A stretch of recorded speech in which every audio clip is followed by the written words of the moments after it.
पिछले कुछ दिनों से एक बात मुझे थोड़ा डिस्टर्ब कर रही है। जितना ज्यादा मैं खुद को इम्प्रूव करने की कोशिश करता हूं, उतना ही एक अजीब सवाल सामने आ जाता है। क्या मुझे वाकई कुछ नया सीखने की जरूरत है, या फिर मुझे कुछ पुराना छोड़ने की जरूरत है?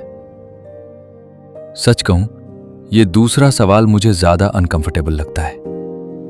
नॉलेज गेन करना एक्साइटिंग लगता है, न्यू आइडियाज एक्साइटिंग लगते हैं, ग्रोथ एक्साइटिंग लगती है। लेकिन जब कोई कहे कि प्रोग्रेस के लिए पहले कुछ छोड़ना पड़ेगा, तो बात थोड़ी अलग हो जाती है। और फिर मैंने खुद से एक और सवाल पूछा, अगर आज मुझे अपने अंदर की एक चीज रिमूव करनी पड़े तो वो क्या होगी? मेरा ईगो, मेरी इंपेशंस, मेरी सर्टेनिटी, या फिर वो वर्जन जिसे मैं इतने सालों से मैं समझता आया हूं? और वहीं से शुरू हुआ आज का lesson, the removal of access. Fraternal greetings.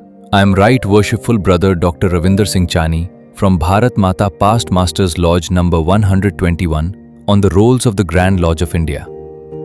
I have been on an educational journey in Freemasonry for over 35 years and I am still learning.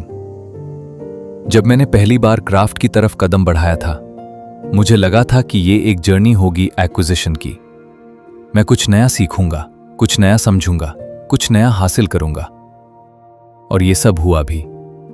लेकिन धीरे धीरे मुझे एक चीज समझ आई, फ्रीमसनरी सिर्फ एडिशन की जर्नी नहीं है, ये सब्ट्रैक्शन की जर्नी भी है।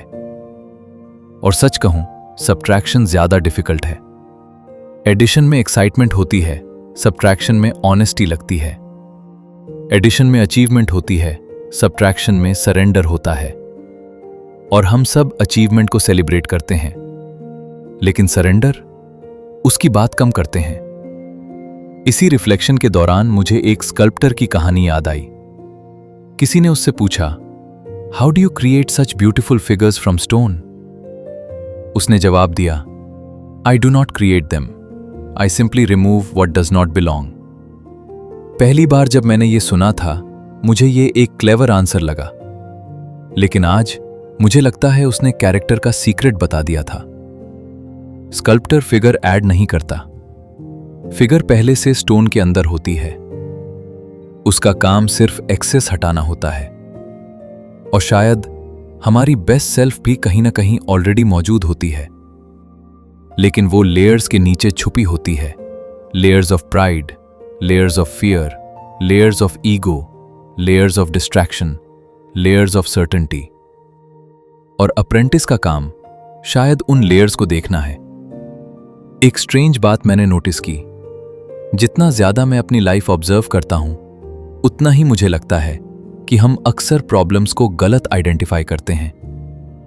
हम सोचते हैं कॉन्फिडेंस कम है, नॉलेज कम है, एक्सपीरियंस कम है।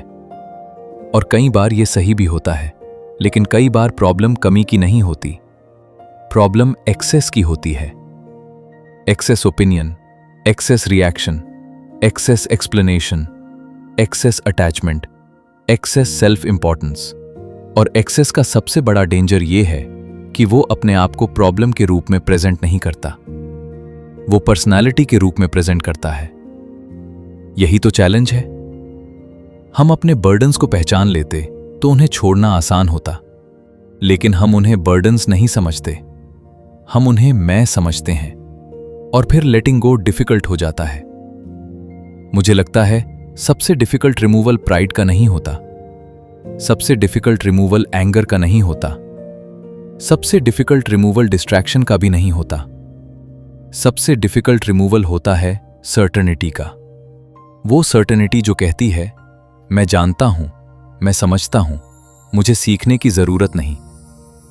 क्योंकि जिस दिन आदमी सीखना बंद कर देता है, उसी दिन उसका रिफाइनमेंट रुक जाता है। द रिमूवल ऑफ एक्सेस का मतलब सेल्फ रिजेक्शन नहीं है, ये सेल्फ डिस्कवरी है। क्राफ्ट मुझे किसी और में ट्रांसफॉर्म करने की कोशिश नहीं करती, क्राफ्ट मुझे मेरे बेटर वर्जन के करीब ले जाती है। और उस जर्नी में कई बार कुछ नया ऐड नहीं किया जाता, कुछ पुराना रिमूव किया जाता है। एक अननेसेसरी रिएक्शन, एक अनहेल्दी अटैचमेंट, एक इन्फ्लेटेड ओपिनियन, एक केयरलेस हैबिट, और धीरे धीरे क्लैरिटी इमर्ज होने लगती है। आज की दुनिया में अक्युमुलेशन को सक्सेस समझा जाता है। मोर फॉलोअर्स, मोर पोजेशंस, मोर ओपिनियंस, मोर कमिटमेंट्स, मोर नॉइज। लेकिन नेचर काफी बार ऑपोजिट लेसन सिखाती है। ग्रेट म्यूजिक नोट्स के बीच की साइलेंस से भी बनती है। ग्रेट आर्किटेक्चर एम्प्टी स्पेस का भी यूज करती है। Great writing unnecessary words remove करती है। और great character unnecessary burdens remove करता है। मुझे लगता है एंटर्ड अप्रेंटिस डिग्री का ये लेसन बहुत डीप है, क्योंकि ये हमें एक अनकंफर्टेबल मिरर के सामने खड़ा करता है और पूछता है, तुम्हें और क्या चाहिए? ये नहीं, ये पूछता है, तुम्हें और क्या छोड़ना चाहिए?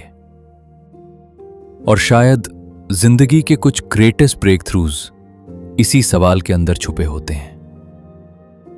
आज जब मैं इस लेसन पर रिफ्लेक्ट करता हूं तो मुझे लगता है कि अप्रेंटिस का काम परफेक्ट बनना नहीं है, उसका काम रिफाइन होना है।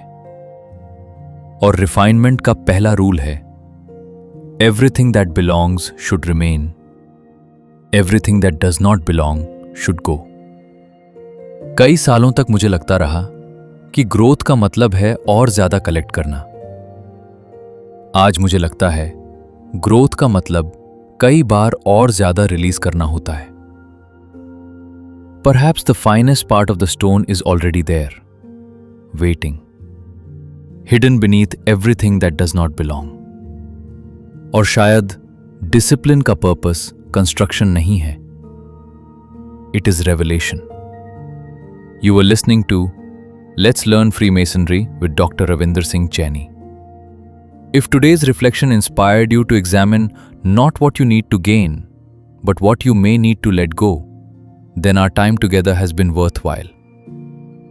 Until next time, before asking what more you need to become, ask what no longer belongs. Because the sculptor never created the figure was always there. He simply removed what was hiding it. Fraternal regards.